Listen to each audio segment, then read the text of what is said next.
Каналыма қош келдіңіз. Бүгін осындай керемет таба пирогты бірге жасайтын боламыз. Видеоның соңына дейін қарап шығыңыздар. Начинкасы құпия. Ыдысқа жылы сүтті қосып, ашытқымызды саламыз. Тұзды себуді ұмытпаңыз. Содан кейін сұйық майды қосып, електен ұнды өткізіп, жақсылап қамыр елейтін боламыз. Қамыры керемет жұмсақ болып шығады. Ал сізге тәттірек ұнаса, қант қоссаңыз да болады. Осындай жұмсақтау қамыр шығады. Енді оны 1 сағатқа қойып қоямыз. Қамыры енді көтерілгенше начинкасын жасайтын боламыз. Картопиямызды осындай пластина ретінде турап, тұзбен сеуіп, суды құйып, 20 минуттай қайнаттық. Кішкене сливочный масланы қосып, картопияның суын қосып, жақсылап езетін боламыз. Қамырымыз дайын болды. Осылай керемет көтеріліп шығады. Енді оны қолымызбен жайып аламыз. Сізге ыңғайлы болса, оқтаумен немесе қолмен доп-домалақ қып осылай жайып шығасыздар. Содан кейін картопияның пюресін ортасына салып, енді осындай дөңгелетіп жинап шығамыз. Негізі 2 бөлікке де бөліп, осындай кішірек жасауға да болады. Мен енді кішкене сәл үлкен болсын, домалақ формаға салып қоям. Осылай жақсылап түйіп, үстінен қолымызбен басып шығамыз. Содан кейін форманы алып,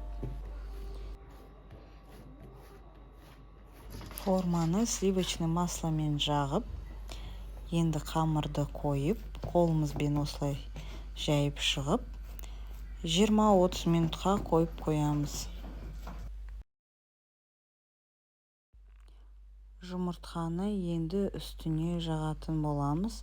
Мен толық бір жұмыртқаны осылай араластырып, қазір бәрін құйып, үстінен жағып шығамын. Сәндік үшін менде бұл жерде мак пен ақ күнжіт, ал сіз ұнаған өзіңіздің қара күнжіт сепсеңіз де болады. Ақ күнжіт болса. Қызып тұрған пешімізге 200 градуста 30-35 минутқа қойдым. Негізі қамыр сәл кішірек болса, ол тез піседі. Өз пешіңізге қарап қойған дұрыс. Осылай аударып қойып қоямыз. Ыстық болады, байқаңыздар, күйіп қалмаңыз. Үстінен сливочный масланы жағып шығамыз. Осындай таба пирогымызды сәл суытайық. Қараңыздар, қандай әдемі, тәбетті ашатын. Дәмі енді керемет жұмсақ болып шығады.